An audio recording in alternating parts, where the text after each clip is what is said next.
Je suis ravi aujourd'hui, Robin, de t'accueillir. Merci à toi de t'être rendu disponible. Le sujet d'aujourd'hui, on va parler d'activité physique et de santé. On lit beaucoup de choses aujourd'hui sur la santé.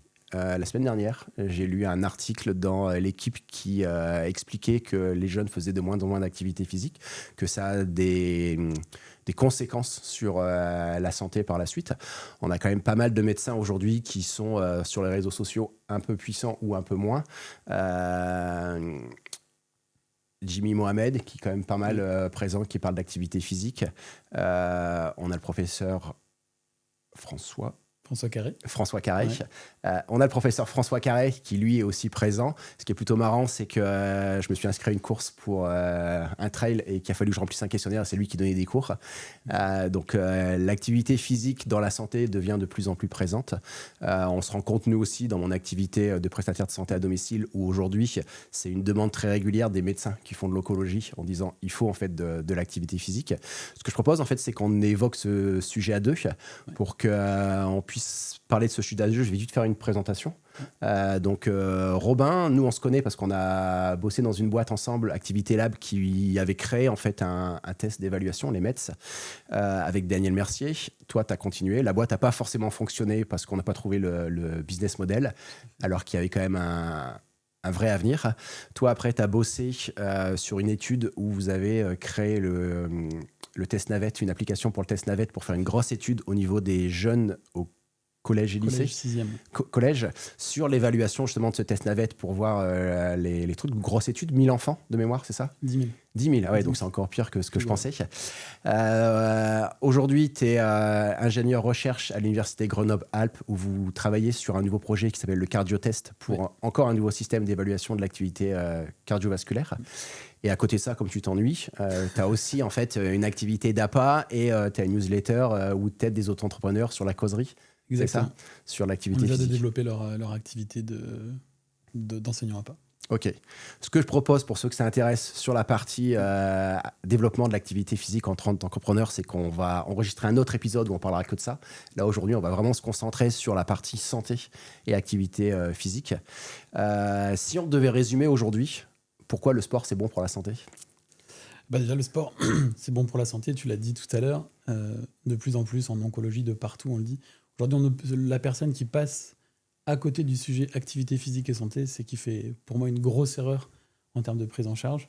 Pourquoi le sport, c'est bon pour la santé ? Parce que depuis tout temps, notre corps, il est fait pour bouger. Notre société actuelle, elle nous pousse à faire le moins d'efforts possible. C'est un effort de faire ça. Ouais. C'est un gros effort de bouger le pouce. Et finalement, on bouge de moins en moins, alors qu'on sait que c'est tout simplement la base. Notre corps est fait pour bouger. On est l'être vivant le plus endurant aujourd'hui. Donc, il faut absolument bouger pour être en bonne santé. C'est une évidence aujourd'hui. Et si on ne bouge pas, c'est quoi les effets sur le cœur, sur le système cardiovasculaire ? Qu'est-ce qui va se passer ? En fait, l'activité physique, elle va avoir un impact sur tous les systèmes. Donc, si on prend les plus grands, donc cœur, poumons, muscles, le fait de ne pas solliciter, j'aime bien reprendre la comparaison avec une eau. Dès qu'il y a du courant, en fait, l'eau, elle reste propre. Mais si on s'arrête de bouger, comme une eau stagnante, du coup, il y a de la vase qui s'installe et c'est beaucoup moins performant. C'est exactement pareil pour le corps, pour le cœur, pour les muscles.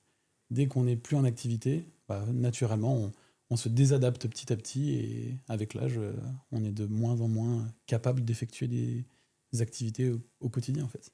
Et après, ça joue aussi un effet sur la santé mentale ? C'est le vrai sujet de 2025-2026, de toute façon depuis le Covid, même le sujet de santé mentale.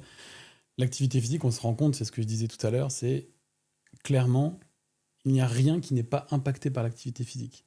Que ce soit physique, on l'a dit, mental, même financier.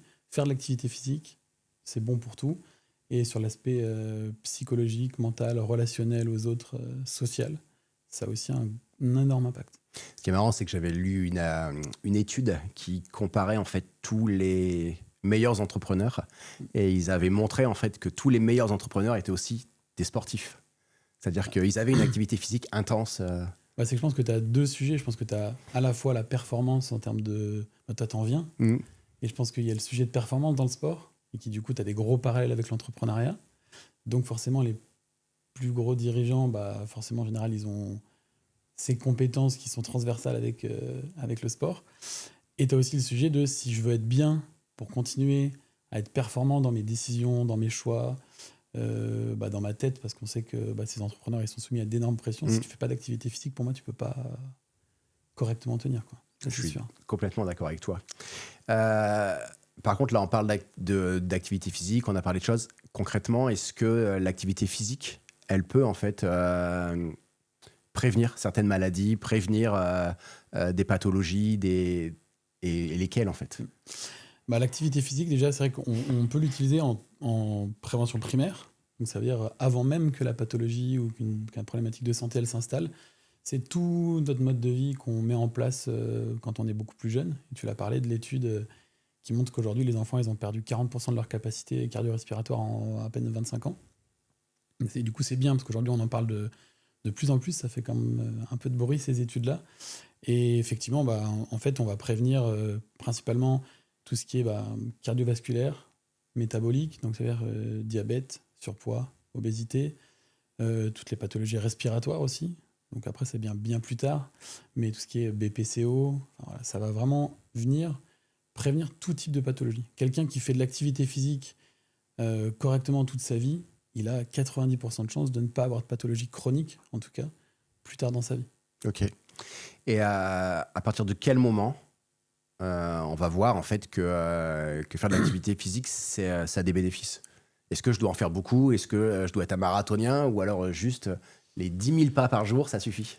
Les 10 000 pas, c'est un vaste sujet. On le sait maintenant que c'était plus une action marketing qui date d'il y a bien JO. longtemps, des Ouais. JO, et qui aujourd'hui on se rend compte que c'est. On l'entend toujours, et c'est bien de faire 10 000 pas. Il n'y a pas de sujet.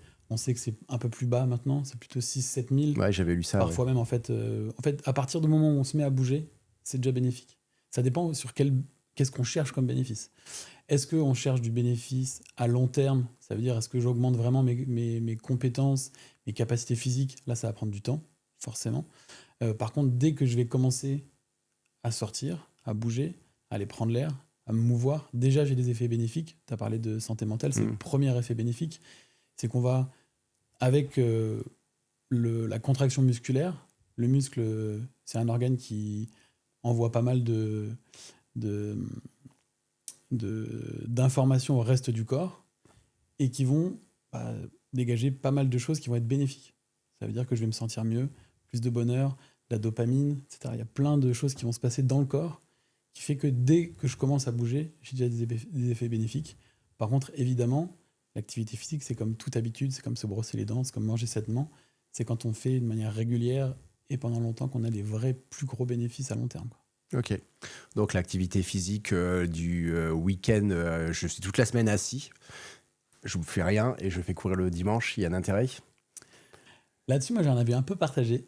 On entend de plus en plus qu'effectivement, on n'associe pas activité physique et sédentarité. Les deux, c'est assez simple à différencier. Là, on est assis, on est sédentaire. C'est-à-dire que notre activité, elle est proche du repos. Donc là, c'est la partie sédentarité. Et la partie activité physique, c'est est-ce que j'atteins les recommandations en activité physique? On en parlera peut-être un peu plus tard, mais les recommandations en activité physique aujourd'hui, elles sont de 30 minutes d'activité physique à intensité modérée par jour. Si j'atteins ces 30 minutes, je suis considéré comme actif. Par contre, l'activité physique, effectivement, que je fais, ne vient pas contrecarrer totalement les effets de la sédentarité. Donc effectivement, si je suis un sportif du dimanche, que je fais 2-3 heures de rando, de VTT, etc., alors que j'étais au bureau toute la semaine assis, ça ne fonctionne pas. Et même plus loin, même si on fait 1 heure de sport, 1 heure d'activité physique le soir après le bureau, visiblement, ça ne vient pas contrecarrer les effets de la sédentarité. Et donc on invite les gens à se lever plus, à casser ces temps passés assis, parce que ces positions, elles sont pas faites pour l'homme, en fait. J'ai un super truc sur ma montre qui me dit, qui te dit toutes les... attention, tu t'es pas levé, ça fait 1 heure que t'es pas levé. Exactement. Et qui sonne et qui... C'est ça. Et là-dessus, moi, j'ai un avis un peu à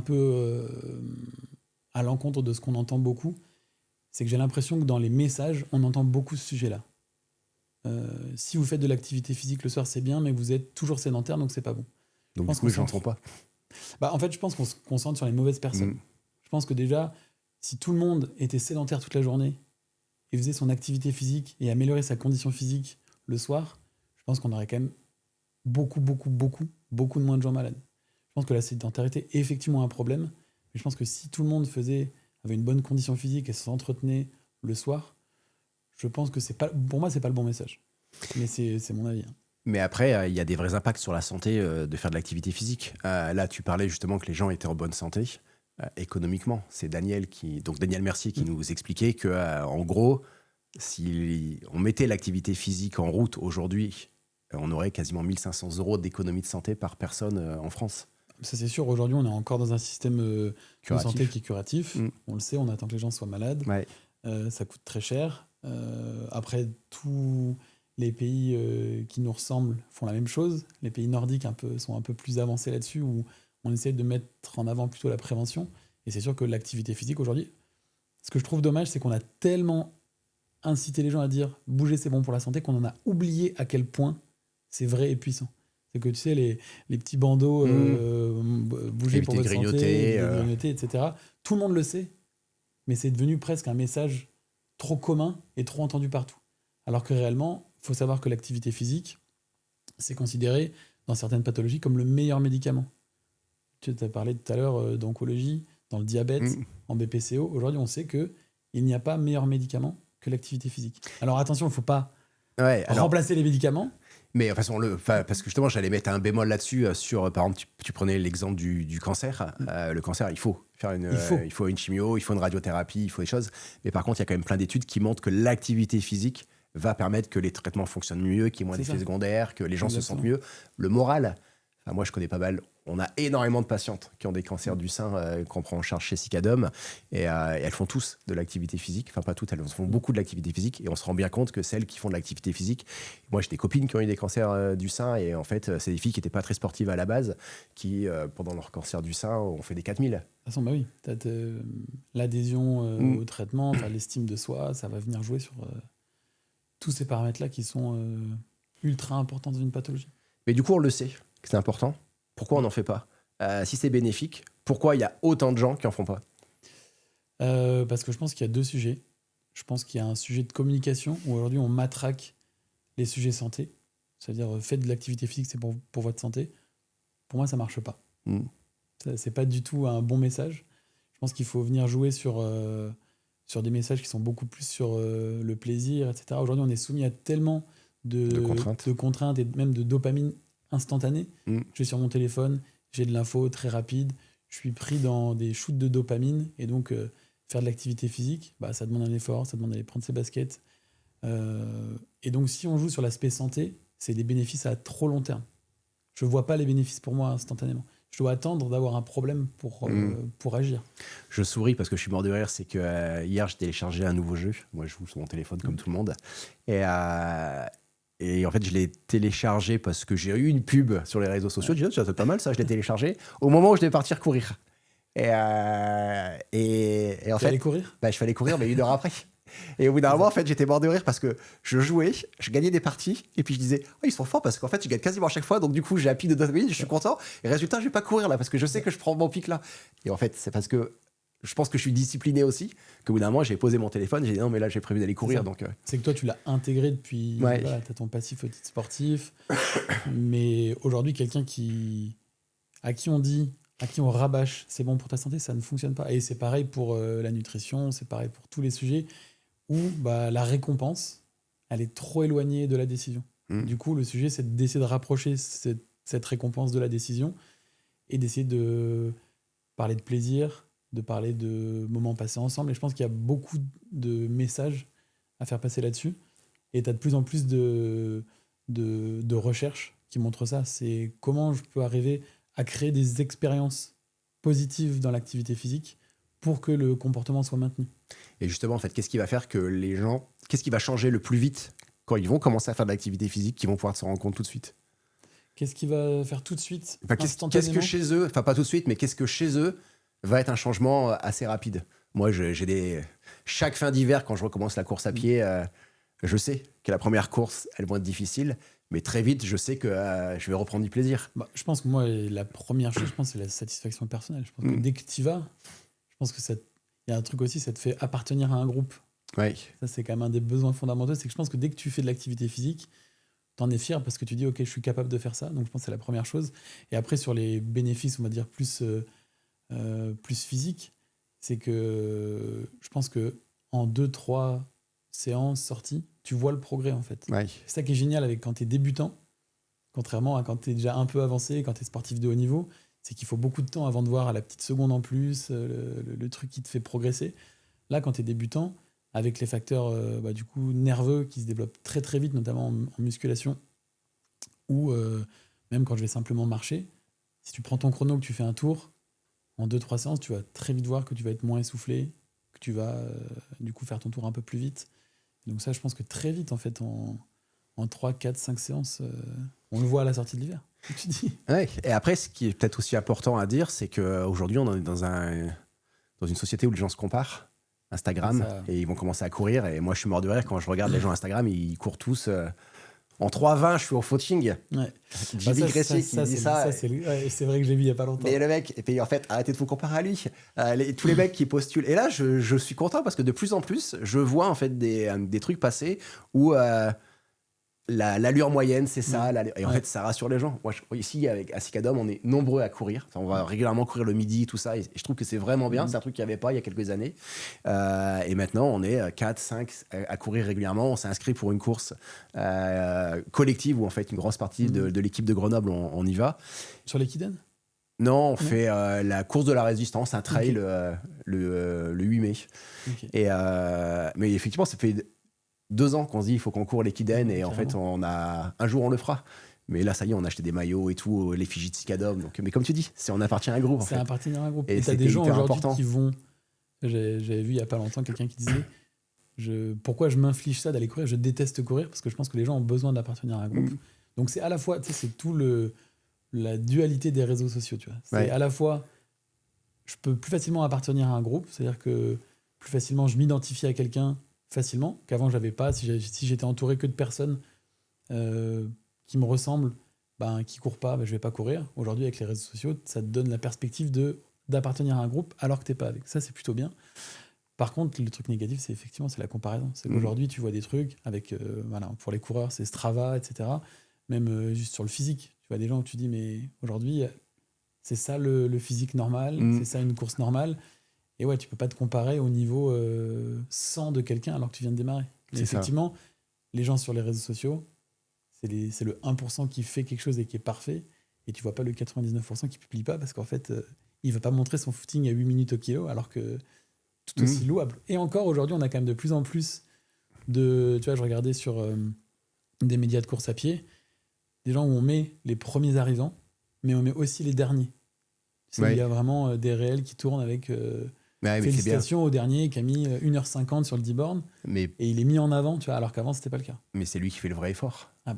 Je ne me remets pas en cause en fait la difficulté de faire 25 minutes aux 10 km, mais l'homme ou la femme en fait qui va courir, comme tu dis, en 1h50, c'est compliqué.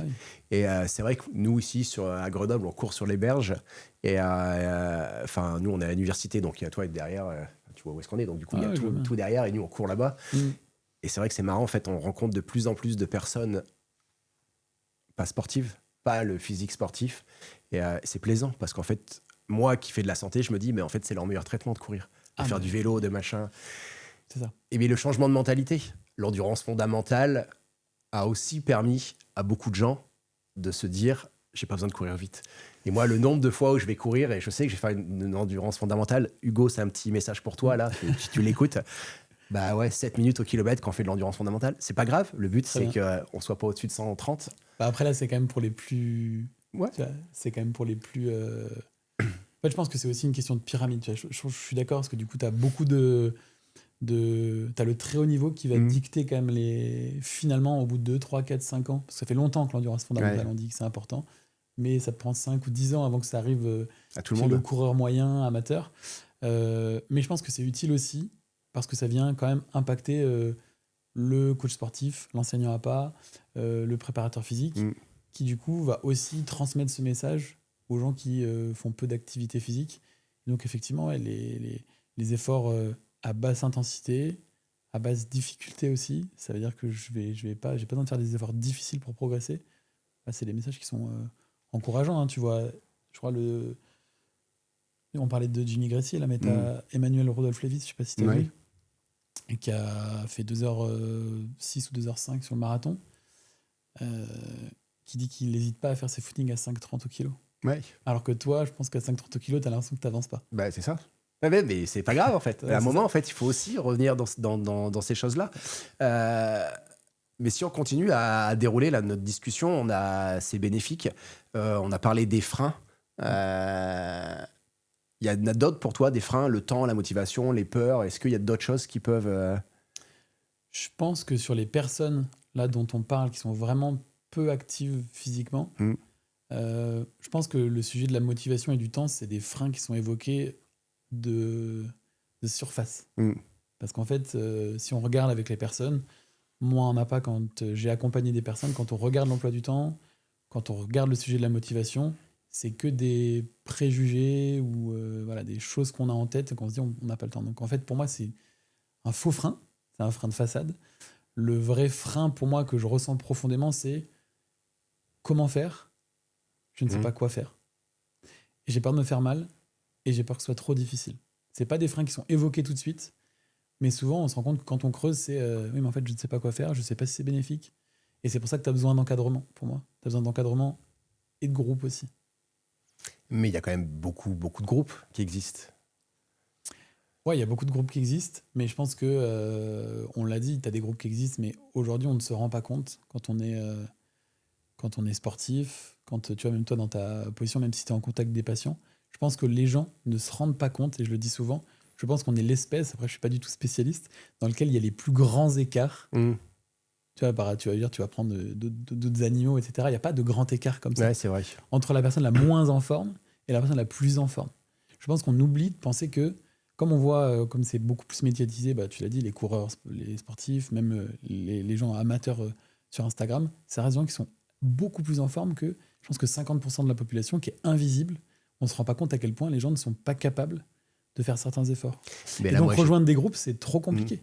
Mais là, moi, j'étais choqué quand je lisais l'article dans l'équipe qui disait que la moitié des enfants n'étaient pas capables de courir 5 minutes. Et là, tu te dis, waouh. Mais c'est réel. Et toi, tu as des enfants qui sont grands maintenant et quand même sportifs. Moi, je me suis imposé maintenant de les faire courir pour m'en rendre compte. Et c'est vrai. Ma grande qui a 10 ans, je vois que par rapport à moi à l'époque, c'est beaucoup plus compliqué. Mais moi, je suis mort de rire, c'est que, parce qu'on parlait de temps, ma fille, parce que moi, pareil, ma fille, bon, mon fils qui est à l'université, qui est en école de commerce, il a un peu moins de temps maintenant, et je suis mort de rire, c'est que, là, il est revenu pour un stage, et les deux ont discuté le week-end dernier. Ouais, et je leur disais, mais il faut faire ça. Ouais, mais on n'a pas de temps. Et puis au bout d'un moment, j'ai dit, bah, filez-moi vos téléphones. Et je me suis amusé à regarder leur temps d'écran. Je dis, bah, tu vois, je te demande pas d'annuler. Mais au lieu d'être tant d'heures sur ton écran, bah, tu t'enlèves 1 heure par jour. T'enlèves 1 heure par jour, et en fait, cette heure-là, tu vas faire du sport. Je dis, tu vas pas arrêter de vivre. Tu vas juste diminuer pour faire autre chose. Non, mais c'est ça. Surtout qu'en plus, alors oui, tu as un effet dose-réponse. C'est-à-dire que plus je vais en faire et plus avoir une intensité qui est bien calibrée, plus je vais avoir des effets bénéfiques. Mais dès que tu commences déjà à faire quelque chose, tu as déjà des effets bénéfiques. Donc c'est quand même... Après, je pense que la problématique aussi, moi, ce que je vois quand je discute avec les gens, c'est que l'activité physique, même dans la santé, égale performance. Ah oui. Pour beaucoup de gens, en fait, il faut que je sois performant. Mais non, en fait, on ne te demande pas d'être performant. Non, mais c'est ce que je te dis. Tu me disais pourquoi les gens ne rejoignent pas des groupes. Parce que les gens, ils ont d'une part une image de l'activité physique, donc ça vient de la personne qui veut s'y mettre, et ça va être trop difficile. C'est souvent ce qui revient. Et comme je disais, le deuxième truc, c'est que oui, les gens, quand tu rentres on parlait de groupe et d'appartenance, très rapidement, même les gens qui, à la base, ne faisaient pas faire de la performance, tu as forcément un côté dans l'activité physique qui finit par de la performance. On a envie de se mesurer, on a envie de regarder, on a des montres, on a des choses où, même si tu pars de très loin, tu as envie de faire un peu mieux. Donc, moi, je pense qu'il ne faut pas, quand même, enlever cet aspect performance de l'activité physique. Je pense que juste parler en permanence que de plaisir, que de bouger, pour moi, c'est une erreur, mais là-dessus, je pense qu'il y a plein de personnes, tu vois, en psychologie du sport qui vont dire que j'ai un discours qui est totalement contraire à la psychologie d'une personne qui veut reprendre l'activité physique, mais je pense quand même qu'on peut les accompagner petit à petit à avoir ce sujet de performance, je trouve que ça reste important dans l'activité physique. Tu vois. Et du coup, là, ce que je propose, c'est qu'on discute de comment, combien il faut bouger en fait, pour être en bonne santé. Ouais. Concrètement, tu disais tout à l'heure, il faut 30 minutes. mais 30 minutes de quoi? Est-ce que marcher 30 minutes, ça suffit? Ouais. Alors, je pense qu'il y a deux choses. Je pense qu'il y a les recommandations qui existent depuis très longtemps. Le type manger, bouger, ça fait un bon moment que ça existe. On dit, en gros, qu'il faut faire 30 minutes d'activité physique. C'est souvent le truc réduit. Mais les vraies recommandations, c'est 30 minutes d'activité physique à intensité modérée par jour. Et on entend souvent aussi 150 minutes d'activité physique modérée par semaine. Donc, c'est les 30 minutes fois 5 jours. Important à savoir, c'est que du coup, quand tu parlais de comment, si tu augmentes l'intensité de l'effort, donc si tu passes au lieu d'intensité modérée, tu passes à intensité élevée, là, tu peux réduire ton temps. Donc, tu vas en parler de temps dispo. Au lieu de 150 minutes d'activité physique modérée par semaine, si c'est à intensité plus élevée, c'est 75 minutes d'activité physique à intensité élevée par semaine. Qu'est-ce que tu appelles modéré? Modéré, c'est pas le simple fait de marcher. On entend souvent garde ta voiture un peu plus loin, marche un peu plus. C'est bénéfique, parce que je t'ai dit, plus t'en fais, mieux c'est. Quoi qu'encore, on pourrait revenir sur cette phrase. Mais si tu fais de l'activité physique, c'est bon. Mais modéré, c'est au moins avoir un essoufflement léger, que tu puisses parler un minimum, mais que tu sentes que ta respiration, elle augmente, ton rythme cardiaque, il augmente. Si tu n'as pas ça, l'intensité n'est pas suffisante, et donc tu n'auras pas d'effet très important sur ta santé. Intensité élevée, par contre, là, quand je dis qu'il faut réduire, là, c'est tu commences à avoir de la difficulté à pouvoir parler à l'effort, et tu es vraiment dans une pratique plus intense. Le rythme cardiaque augmente beaucoup, rythme respiratoire aussi. Et là, du coup, ce qui est cool, c'est que on tombe à 15 minutes par jour, en gros. Ah, et donc, en fait, tu fais une séance de 8 en regardant Thibaut InShape, et c'est bien. Exactement. C'est parfait. Et du coup, justement, qu'est-ce qui est bouger un peu? Est-ce qu'il y a une différence entre bouger un peu, même activité intense, comme tu disais, et avoir une activité physique structurée? Aujourd'hui, moi, mon activité physique, je fais de l'activité physique tous les jours. J'ai 4 séances de course à pied par semaine, j'ai 3 séances de renforcement musculaire parce que j'ai 50 ans et que j'ai lu plein de trucs qui disent qu'il va falloir que je commence à pousser de la fonte alors que j'ai horreur de ça, mais je m'y suis mis. Sarcopénie, ouais, mais au final, en fait, et je m'en rends compte, en fait, c'est tout bête, mais j'ai plus mal quand je cours, je me rends compte que je commence à avoir des temps qui diminuent. Ouais. Et est-ce que ça, c'est parce que moi, je suis un pratiquant régulier, mais les gens qui vont s'y mettre, comment on peut leur expliquer que, ok, c'est bien de bouger, mais essayer de structurer, ou pas du tout, qu'il n'y a pas d'intérêt? Là-dessus, moi, c'est là-dessus où, voilà, je t'ai dit, il y a les recommandations d'un côté, et je pense qu'il y a une réalité qu'on oublie de dire. Je pense parce que c'est peut-être c'est des messages de santé publique, et donc il faut essayer d'être simple et compréhensible. Mais dire aux gens de bouger, je trouve que c'est une erreur en soi, parce que ça marche pour toi, ça marche pour moi, on a les capacités de bouger. Je te prends quelqu'un, du coup, qui est un patient de type, je pense, de Cicadome, quelqu'un qui a eu un cancer, quelqu'un qui est vraiment très diminué, qui a du mal à sortir de chez lui.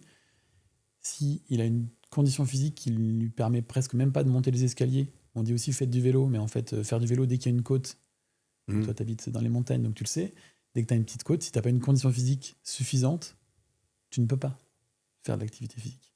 Sortir quand tu fais 150 kilos et que tu marches beaucoup moins vite que les gens dans la rue, c'est humiliant, c'est difficile.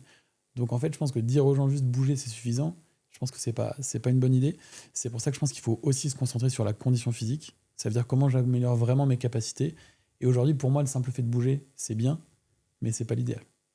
L'idéal, aujourd'hui, on le sait, c'est que tu as un effet dose-réponse. Plus tu bouges, on a regardé la population, les gens qui bougent le plus vont effectivement, par rapport à ceux qui bougent le moins, diminuer de 30%, 40% leur risque d'avoir une pathologie. On a regardé par contre un autre groupe, on a regardé les niveaux de conditions physiques, c'est-à-dire que sur une population, les gens les moins en forme, en termes de conditions physiques, ça veut dire ma capacité à faire des efforts pendant longtemps, avoir une bonne capacité musculaire, de tout ce que tu as dit toi. Et les gens qui sont les plus en forme, là on peut réduire de 50, 60 et plus. En fait, c'est que quelqu'un qui a une très bonne condition physique, il est beaucoup plus épargné par quelqu'un qui fait beaucoup d'activité physique. Donc c'est pour ça qu'il faut le structurer, pour ça qu'il faut se faire accompagner, parce que au début c'est bien de bouger un petit peu, mais si tu veux avoir des vrais effets sur ta santé, il faut que tu améliores ta condition physique et pas juste bouger. Il faut mieux bouger. Et du coup, comment savoir assez facilement si on a la bonne intensité? Parce que là, on parle en fait de mieux bouger, on parle d'intensité modérée, on parle d'intensité. C'est quoi la différence? Comment on va se rendre compte de la différence? Tu as parlé en fait de l'essoufflement, mais est-ce que c'est le seul signe? Pour moi, c'est le signe le plus facile. Tu as pas mal de choses, mais pour moi, le signe le plus simple, c'est ça, ce qu'on appelle le talk test.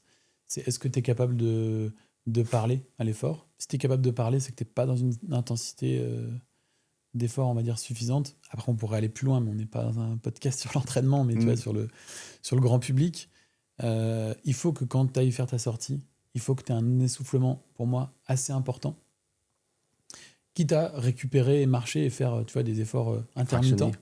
Ça veut dire, j'aime pas dire fractionné, parce qu'on a l'image du fractionné où tu bourrines à fond et tu récupères et t'es explosé. Ça, c'est vraiment le pire truc qui existe. Du fartlek. Le fartlek. Et encore le fartlek, ça, mais j'ai l'impression que ça, c'est les sports, c'est les coureurs. Mais on entend fractionner un peu partout. Moi, j'ai mes potes qui me disent j'ai fait un fractionné, je suis mort.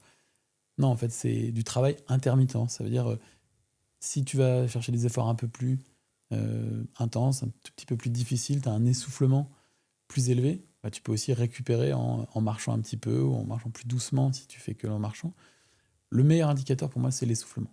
C'est quand tu sors, il faut que tu aies un rythme suffisant pour que ça t'essouffle, pour que ton rythme cardiaque il augmente. Il ne faut pas que tu sois à l'agonie non plus. Il faut que tu puisses quand même tenir une mini conversation. Si tu ne peux plus du tout parler, c'est que tu es trop haut. Mais pour moi, c'est le meilleur indicateur. Les autres indicateurs, ça va être d'évaluer avec une échelle. En gros, 10 sur 10, c'est un effort maximal. 1 sur 10 ou 0 sur 10, c'est le repos. Bah, il faut que tu te trouves entre 5, 6, 7 grands max sur 10. Okay. Mais quand tu es peu habitué à l'activité physique, se situer sur une échelle, c'est un peu plus dur. Mais ce qui est marrant, parce que quand je veux faire de l'endurance fondamentale sur du long terme, généralement, je vais mettre mes oreillettes et je vais appeler mon frère. Et je vais lui dire, je suis parti courir. Et il me dit, ok, super. Et puis en fait, lui, il va vivre sa vie. Et puis en fait, on va discuter. Et souvent, il me dit, faut que tu ralentisses là. Je dis, comment tu sais? Il fait, je t'entends, tu commences à t'essouffler. C'est ça. Bah, du coup, quand tu fais de l'endurance fondamentale, c'est à l'inverse de ce que je viens de dire. C'est que vraiment, il faut que tu aies vraiment la capacité de parler. Mais l'endurance fondamentale, c'est un peu, pour moi, le sujet qui vient quand tu deviens sportif. Ouais. Quand tu n'es pas sportif et que tu veux être un peu efficace, pour moi, il faut aller taper dans des efforts un petit peu plus... Mais tu avais fait un commentaire sur LinkedIn et j'avais trouvé ça hyper intéressant, où tu avais répondu à quelqu'un en fait, qui parlait de... Enfin, qui faisait un speech sur l'importance de l'endurance fondamentale. Et en fait, c'était hyper bien développé. C'est d'ailleurs un truc qui m'a convaincu. Et ce que j'avais adoré, c'était ta réponse. Tu as dit, c'est hyper cool. Il dit, mais par contre, c'est l'opposé de ce qu'on a besoin dans la santé. Il dit, l'endurance fondamentale va nous permettre aux sportifs de développer leur cardiovasculaire. Il dit, par contre, dans la santé, on a besoin d'avoir des gens en fait, qui ont ce que tu t'appelles des trucs par intermittent. Moi, c'est mon avis. Une fois de plus, tu as des gens qui n'ont pas le même avis. Mais je pense qu'effectivement, c'est les trucs opposés. Je pense qu'on a pendant très longtemps fait des efforts à très haute intensité, très haute difficulté dans le sport de haut niveau. À l'inverse, on a fait beaucoup de trucs très faciles, très lents, pour pas brusquer les patients. Je pense qu'aujourd'hui, c'est pile poil. L'inverse. Ils ont besoin de l'inverse. C'est que je pense aujourd'hui, typiquement quand tu as un syndrome anxio-dépressif, quand tu as de la difficulté à te motiver, d'aller faire une sortie même d'1 heure de marche, c'est chiant. Ouais. C'est long. Qui aime faire ça? Personne. Personne n'aime la course parce que tout le monde a cette image de je vais courir, je vais être épuisé. Non, alors qu'en fait, si tu fais des efforts un peu plus courts, un peu plus intenses, avec de la récupération, bah, c'est plus plaisant. Et pour moi, c'est ce qu'il faut faire. Mais après, certains je le dis, certains psychologues dans le domaine du sport, et j'ai eu cet échange-là avec notamment Boris Cheval, que j'ai vu il y a peu de temps là sur Grenoble. Il n'a pas du tout de cet avis. Pour lui, il faut absolument créer des expériences positives et faire des efforts faciles, en musique, en groupe. Et voilà, c'est ce qu'il a montré dans ses études. Moi, du terrain et de ce que je vois, l'efficacité des efforts intermittents, plus intenses, je dis plus intenses, mais pas plus difficiles. Ça veut dire qu'il faut aussi prévoir des temps de récupération complets, des repos. Voilà, des efforts, 30 secondes d'effort, 30 secondes de pause complète. Ça, pour moi, c'est le plus efficace et ce qui est le plus apprécié par les patients que j'ai eu, et j'en ai eu un certain nombre. Mais même pas que les patients, parce que moi qui cours, mes séances préférées, c'est mes séances de fractionné. C'est là où je sais, je vais partir. Alors, je vais partir pour 1 heure, mais je vais courir 10 minutes tranquille et C'est après, ça. je vais enquiller une séance de fractionné pendant 30 minutes. Et moi, j'entraîne ma mère, c'est la même chose. Mm. Elle me dit, ah, c'était beaucoup plus difficile cette séance-là, ces efforts longs. Tu sais, parce qu'en fait, tu as un profil puissant, Mm. et la majorité des gens ont un profil naturellement puissant, parce que si tu développes pas naturellement ton endurance, tu as un profil plutôt puissant. Donc, tu aimes les efforts courts, intenses, et qui se terminent vite, comme ça, c'est passé. Et tu prends aussi du plaisir à... Quand tu n'avances pas, et que c'est difficile, tu dis, mais en fait, je suis nul. Et c'est long. Et c'est long, Ah donc ouais. c'est l'horreur. Et aujourd'hui, là, si je voudrais m'y mettre, je suis pas sportif, je nous écoute, je me dis non, mais ils ont raison, il faut que je m'y mette. Par quoi je commence? Moi, je vais te dire un truc qui va prêcher pour ma paroisse et tous mes collègues et anciens collègues. Il faut se faire encadrer tout de suite, je pense. Je pense qu'aujourd'hui, notamment avec les réseaux sociaux et l'accès à l'information, et c'est encore pire avec l'IA, on est persuadé qu'on peut faire les trucs tout seul. Et je pense que c'est complètement faux. Je pense que le temps que tu gagnes à être accompagné par quelqu'un, il est immense. Je te dis pas de le faire toute ta vie, et c'est souvent le problème qu'on a, c'est qu'on se dit oh, je vais pas payer un coach 200 ou 300 euros par mois, et j'ai pas le budget, c'est trop cher. Mais en fait, on a l'impression, en se disant c'est tant par mois, c'est que c'est à prendre sur mon budget mensuel. Alors que c'est un investissement, et du coup, tu dois le voir comme tu prends un peu d'argent de côté. Ou, après, il faut avoir un minimum les moyens. Je dis bien que tu as des personnes qui n'auront pas du tout les moyens, et c'est OK. Tu as des assos, tu as des APA, tu as des maisons sport santé qui existent, tu as de la prescription d'activité physique, tu as les mutuelles qui peuvent prendre en charge, tu as pas mal de systèmes qui peuvent t'aider à accéder à ça. Mais je pense que quand tu démarres, le mieux, c'est de te faire accompagner. Je te dis pas pendant 3 ans, mais moi, j'aime bien dire que, et tu vois, je vais le reprendre en considération pour moi, parce que j'ai une moins bonne condition physique qu'à 25 ans, mais je pense que tu as besoin de 6 mois où tu es bien coaché, bien accompagné, avec des bonnes intensités, tu apprends correctement les mouvements, les postures, tu apprends sur ton corps, et du coup, tu t'investis pour moi 3-6 mois avec quelqu'un qui t'accompagne correctement, et tu vas gagner 2, 3, 4 ans, parce qu'en fait, tout seul, tu ne sais pas quoi faire, tu ne sais pas si tu es dans le juste, et tu avances un peu, tu vois, à vue. Donc, moi, le premier conseil, c'est ça. C'est pas un super bon conseil. Ah, Là, mais quand c'est tu un t'appliques, conseil pour moi, et je pense que... pour moi, il faut trouver quelqu'un qui soit capacité d'évaluer correctement là où vous en êtes et de prescrire correctement ce qu'il vous faut. Ça, c'est la première chose. Après, si vraiment on veut faire tout seul, pour démarrer, je pense qu'il faut... C'est pas si simple. Je dirais que je pense que pour moi, le plus simple, c'est la marche. C'est-à-dire, si vraiment tu veux pas faire du tout d'investissement, rien, le plus facile, pour moi, c'est de prendre ton chrono, d'aller marcher, d'aller commencer par marcher un peu plus vite, marche un peu rapide, pendant 5-10 minutes, juste pour s'échauffer. Et après, tu fais 10 fois 30 secondes où tu accélères, 30 secondes où tu es au repos complet. Ça veut dire pas je ralentis un peu, c'est repos complet. Tu t'arrêtes. Voilà, tu t'arrêtes presque. Pendant les 30 secondes d'effort, il faut que tu aies la sensation d'aller vite, que tu sois un peu essoufflé. Et surtout, le plus important, c'est qu'au bout des 10, tu sois capable, ça c'est le plus important, d'en faire au moins 5 de plus. D'accord. Pour dire j'ai un peu de marge. Pour moi, ça c'est séance parfaite. Et tu vois, tu dis ça, mais j'ai ma sœur qui m'avait demandé il y a pas longtemps comment reprendre la course à pied. Je lui ai donné le même conseil. Moi, 10 fois, 30 secondes d'effort, 30 secondes de récup. Et tu fais ça 2 à 3 fois par semaine, ça te prend 15 minutes. Et je pense que déjà, tu as une base. Si tu fais ça pendant 2-3 mois, tu vas voir la différence. Et après, il faudra rajouter un peu de renfort et tout. Mais pour moi, il faut se faire accompagner. En fait, mais en fait, je pense que tu as raison, se faire accompagner. C'est pareil, j'avais lu une étude il y a quelques années qui comparait en fait des sportifs de haut niveau. Donc, enfin, pas des sportifs de haut niveau, mais des sportifs sur la régularité et la motivation tout seul versus avec un coach. Et mais c'est Daniel, je pense, qui avait dû me l'envoyer aussi.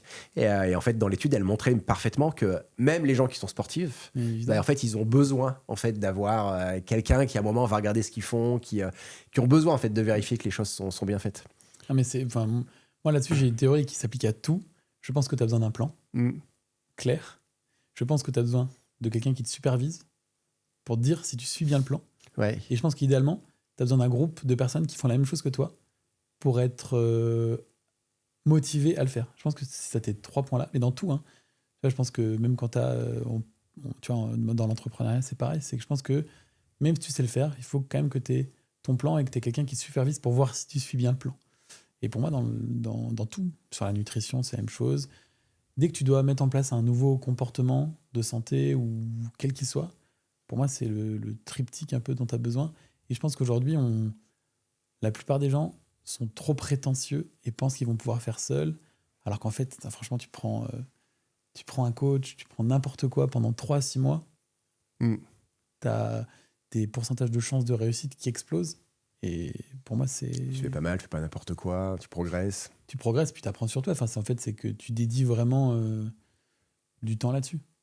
Et, et je pense qu'il y a aussi le portefeuille. Tu vois. Ouais. Si j'ai payé pour ça, eh ben, je m'y mets. J'ai un de mes potes là qui a fait il y a pas très longtemps. Il a pris du poids avec l'âge, 50 ans arrive, il a pris pas mal de poids et il s'est dit non, mais là, ça peut plus durer. Et puis, en fait, comme dans ce groupe de potes, on en discute souvent de la santé, les machins, et souvent on lui dit fais attention, machin. Et moi aussi, j'ai pris du poids, donc j'ai dit. Il n'y arrivait pas. Il a essayé de diminuer, machin, un truc, et il a fini par se payer une formation sur un truc sur les réseaux sociaux. Mais il a appris son truc, ça lui a coûté cher. 3006. Son frère a dit c'est n'importe quoi, t'as qu'à arrêter de bouffer mal. J'ai voulu d'abord, je l'ai regardé en disant mais en fait, il a raison. En fait, c'est le meilleur investissement qu'il peut faire. Et il dit en fait, il investit sur sa santé. Mais je comme dis, ça, fait, et puis tu le fais. Je dis en fait, il a tellement lui faire mal au cul d'avoir payé aussi cher qu'en fait, il va le faire sa formation. Et effectivement, ça fait 2 mois et demi, 3 mois qu'il a commencé. Je pense qu'il a perdu déjà 5 kilos. Donc en fait, il a un truc où c'est pas. C'est plutôt bien fait son programme. Moi, quand je le regarde, je me dis tiens, c'est plutôt pas mal ton truc. Parce qu'ils interviennent sur tout. L'activité physique, reprendre du muscle, l'importance de la nutrition. Attention, il faut manger des protéines. Et je me dis, en fait, c'est plutôt global leur système. Et du coup, ça, je pense qu'il faut viser un peu le truc global aussi. Tu vois, parce que puis, c'est pas juste, c'est pas décorer les. Enfin, tu vois, pour moi, en termes de santé, tout commence par l'activité physique. Tu vois, on dit, sur la perte de poids, on dit que c'est 80% alimentation, 20% activité physique. C'est vrai. C'est vrai physiologiquement, mais je pense que commencer par l'activité physique, ça te donne. T'es une nouvelle personne. En fait. Ça. Tu te dis, ok, moi, je suis cohérent avec mes comportements. Puis c'est facile. En termes de changement, l'activité physique, c'est facile. Changer son alimentation, c'est compliqué. C'est des trucs à enlever, à modifier, à comprendre aussi. Tu vois. L'activité physique, bon, c'est juste qu'il te faut juste la motivation pour le faire et trouver un peu de temps. Mais... Et là, on a parlé de plein de choses, mais aujourd'hui, t'as quand même beaucoup travaillé, toi, dans des systèmes d'évaluation de la condition physique. Les MET, les tests navettes, cardio-tests maintenant. Donc, c'est des choses, en fait, que tu maîtrises. C'est utile de mesurer sa condition physique. Et pourquoi c'est utile ? Pourquoi c'est utile ? Déjà, d'où ça vient ? Moi, le fait que je bosse là-dessus, c'est que, comme je t'ai dit, je pense que on est l'espèce où il y a le plus de disparité entre les personnes. Du coup, la première chose que tu dois faire quand tu démarres, et toi tu le sais aussi parce que tu viens de l'athlé aussi, comme moi, quand tu démarres quelque chose, il faut que tu puisses évaluer. On n'améliore que ce qu'on mesure. C'est une évidence. Et moi, quand je suis sorti de la fac, comme j'étais athlète, j'étais coureur à pied, je dis c'est facile, on va prendre un test pour mesurer la capacité cardio-respiratoire de mes patients, parce que je bossais en SSR à l'époque, en scientifique de réadaptation. Mais en fait, j'ai rien trouvé. Je dis, il n'y a pas de... Il y a rien qui existe. Donc du coup, c'est vrai qu'on a travaillé sur ces sujets d'évaluation, notamment avec Daniel. Et pourquoi c'est important ? Parce que je t'ai dit, tu ne peux améliorer que ce que tu mesures. Et aujourd'hui, la capacité cardio-respiratoire, ça, faut l'avoir en tête. On a parlé beaucoup d'activité physique, de recommandations, de pourquoi. Moi, mon sujet, et je pense que c'est pas du tout assez mis en avant, c'est la capacité cardio-respiratoire. C'est que tu as parlé de surpoids. Aujourd'hui, d'avoir une bonne capacité cardio-respiratoire et de la mesurer, du coup, ça te permet, c'est le meilleur indicateur de ta santé et de ta longévité en bonne santé dans le futur. C'est-à-dire que même toi, aujourd'hui, tu me dis j'ai pris du poids, mais si tu me dis que tu es capable de faire ton 10 bornes en 45 minutes, on s'en fout de ton surpoids. Parce que du coup, toute ta machine interne, ta condition physique, ça veut dire est-ce que mon cœur marche bien ? Est-ce que mon système pulmonaire marche bien ? Est-ce que mes vaisseaux marchent bien ? Est-ce que mon muscle marche bien ? C'est les 4 grands systèmes. Si c'est bien, ça fonctionne bien, tu t'en fous d'avoir un peu de surpoids, un peu de... L'important, c'est ta machine. Tu vois. Et donc, si tu n'es pas en mesure d'évaluer cette machine, pour moi, c'est inutile. Et donc, faire de l'activité physique pour faire de l'activité physique, c'est très bien. Il faut prendre du plaisir, tout ça. Mais si tu veux progresser, tu dois évaluer. Et pour moi, c'est ultra important d'évaluer cette capacité cardio-respiratoire en premier et musculaire. C'est les 2 sujets. Ok, qu'est-ce qui existe? Parce que moi qui fais de l'athlé, j'en connais des tests. Ouais. Mais En gros, c'est un peu le problème, c'est qu'on se concentre toujours pour les gens qui sont les plus visibles et les plus en forme. Donc aujourd'hui, si tu veux t'évaluer de manière terrain, facile, en gros, tout le monde a déjà fait les tests navette à l'école. Tu es entre des plots, ça bip et tu fais des allers-retours. Tu finis, tu es mort. T'as fait ça, toi, voilà. Ethan? Et exactement. tu fais tes tests navettes en aller-retour, tu as les tests sur piste, et ça, c'est pour des sportifs. Donc ça veut dire que si tu es capable de courir, c'est OK, tu fais tes tests. La preuve même, pour te dire, parce que du coup, moi, j'ai bossé sur l'étude... Enfin, j'ai pas bossé sur l'étude directement, j'ai bossé sur l'appli qui a été utilisée pour l'étude inverser les courbes. On a dû prendre... Tu as 2 types de tests navettes. Tu as un test qui commence à 8 ou 8,5 km/h, le premier palier. On a dû prendre la version qui commence à 6 km/h parce que les enfants sont plus capables de courir. Wow. Mais en tout cas, il faut être capable de courir. Il faut être capable de courir pour ces 6 tests. km/h, c'est une marche rapide. C'est une marche rapide. Donc voilà, si tu es capable de courir, il y a ces tests-là qui existent. Après, pour les patients, la plupart du temps, on fait passer des tests à l'effort. Pour les sportifs de très haut niveau aussi. Donc c'est simple, on te met en général en France sur un vélo. On te met un masque pour capter les échanges gazeux. Et puis on va te dire de pédaler de plus en plus vite, de plus en plus fort, jusqu'à souvent épuisement, un effort vraiment maximal. Et on va te dire quelle est cette capacité cardio-respiratoire. Comment ton corps utilise l'oxygène. À quel point il est capable d'en utiliser chaque minute au maximum. Donc c'est l'efficacité de ton cœur, tes poumons, tes muscles.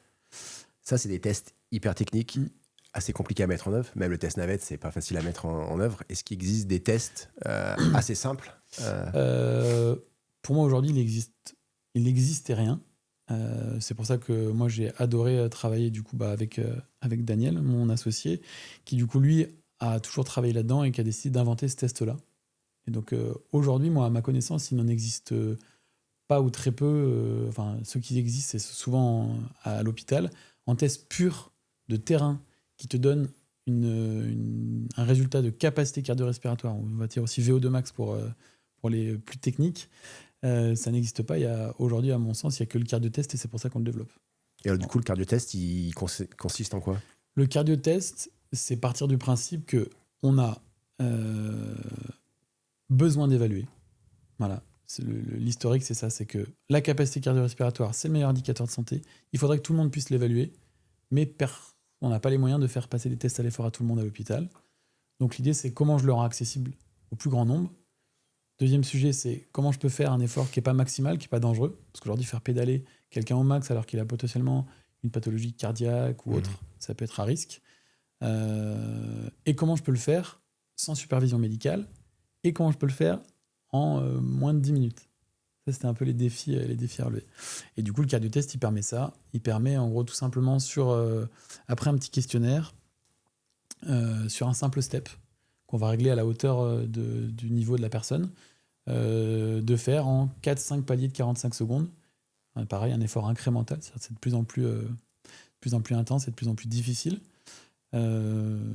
D'aller voir quelle puissance on est capable de développer sur le step. On monte, on descend tout simplement à une cadence imposée. Et en fonction du niveau qu'on atteint, du palier qu'on atteint, ça nous donne le résultat. En gros, c'est une extrapolation de notre capacité cardio-respiratoire. Et ce test-là, il est disponible au grand public? Comment ça se passe? Aujourd'hui, il n'est pas disponible au grand public. Aujourd'hui, on communique très peu dessus. Parce qu'on a essayé de communiquer un petit peu avant, mais on est dans un système où, quand les choses ne sont pas validées scientifiquement dans notre secteur, dans le domaine de la santé, scientifique et de la santé, dès que ce n'est pas validé scientifiquement, on ne va pas accorder la confiance. Donc aujourd'hui, ça fait longtemps qu'on travaille sur le sujet. Là, on a des premières validations, donc validations qu'on construit avec l'Université Paris-Nord et l'Université de Sherbrooke au Canada, toujours avec l'Université de Grenoble. aussi d'essayer de montrer à quel point le résultat est déjà reproductible, ça veut dire entre 2 tests. Si je teste et je reteste, à quel point c'est reproductible. Donc ça, c'est plutôt très bien reproductible, donc c'est plutôt une très bonne nouvelle. Et à quel point aussi c'est corrélé avec un standard qui est du coup l'échange gazeux. Et donc là, d'ici fin 2026, on aura des papiers publiés. Et donc là, on va commencer à pouvoir plus communiquer, dans un premier temps auprès des professionnels qui encadrent ces patients et ces personnes-là. Et aujourd'hui, le principal utilisateur de cette solution, c'est les entreprises. Et c'est aussi les sapeurs-pompiers, parce qu'ils ont besoin d'évaluer leur personnel. Et donc, ils évaluent soit en prévention dans les entreprises, soit chez les... C'est-à-dire que chez les pompiers, ils vont laisser tomber le test navette et ils vont passer sur le vôtre ? À long terme, sans doute. Aujourd'hui, le test navette, il est très très bien implanté. Il est facile à mettre en place. Tu peux passer des 10, 15, 20 personnes en même temps. Ça demande quand même qu'un petit gymnase de 20-30 mètres. On va dire 30 mètres parce qu'il faut quand même pas être de mur à mur, pour faire demi-tour. Mais oui, tu as des SDIS donc des organisations chez les pompiers qui aujourd'hui ont complètement switché et passent tous leurs agents, donc 2000-2500 agents chaque année sur le cardio-test, parce qu'on le fait sur le STEP, mais on le fait sur aussi vélo, rameur et ski erg.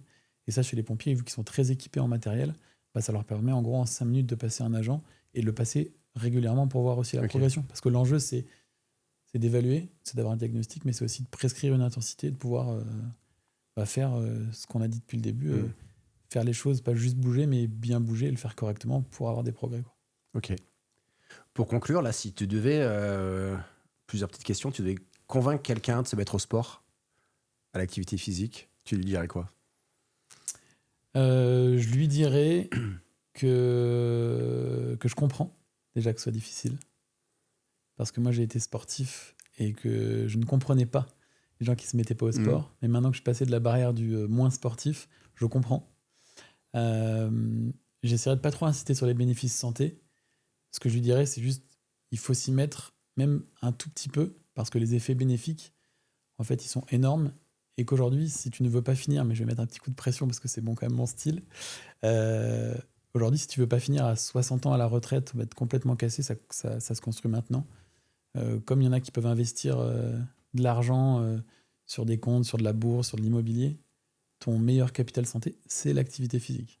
Et si tu veux profiter de la vie pleinement, c'est le seul moyen qui existe de pouvoir en profiter. Du coup, est-ce qu'il est jamais trop tard pour commencer ? Il est jamais trop tard. Et là-dessus, on a des études qui sont assez incroyables. Et j'entends même encore des gens dire dans notre domaine, attention, à 80 ans, 90 ans, faut pas porter de charge, faut être très précautionneux. C'est faux. Ouais, on a toutes les études scientifiques qui montrent que même à 80 ans, on peut porter des charges lourdes, aller progressivement, etc. Mais tu as des bénéfices. En fait, ce que les gens comprennent mal, c'est que c'est ton potentiel maximal qui diminue avec l'âge. Tous les gens disent c'est normal, je vieillis, je perds en forme, c'est normal. Non, c'est pas normal. C'est ton potentiel maximal qui diminue, mais à tout moment, tu peux inverser la courbe et te dire aujourd'hui, tu peux, en démarrant à 50 ans, être plus en forme à 60 que tu l'avais quand tu avais 20 ans. C'est totalement possible. Tu as des gens qui ont démarré le sport. Je ne sais pas si tu connais Marco Olmo, qui avait gagné un des premiers l'UTMB. Non. Tu as des mecs comme ça, ou même c'était Marchand sur le vélo, qui le disaient. En fait, ils ont commencé à 50, 60 ans. Et c'est des mecs qui ont eu une durée de vie juste grâce au changement de comportement. Tu peux commencer à tout âge. Et c'est ça qui est fou. C'est que pour moi, il te faut de l'encadrement et 6 mois devant toi et tu changes de vie, quoi. Et du coup, ton conseil numéro 1 pour rester régulier ? Parce que l'objectif, c'est quand même de rester régulier.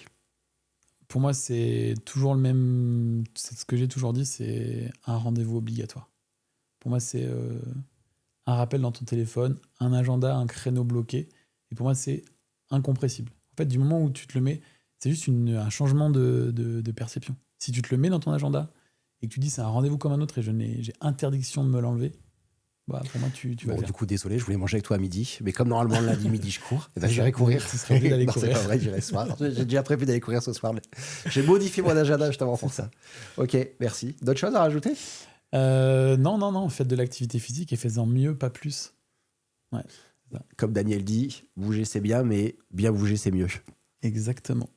Eh ben, merci beaucoup. Merci à toi, Yoann. C'était un plaisir. Si jamais ça vous intéresse, n'hésitez pas à mettre un petit like, n'hésitez pas à vous abonner. Ça nous permet en fait de continuer à faire grossir la chaîne. À très bientôt pour un nouvel épisode.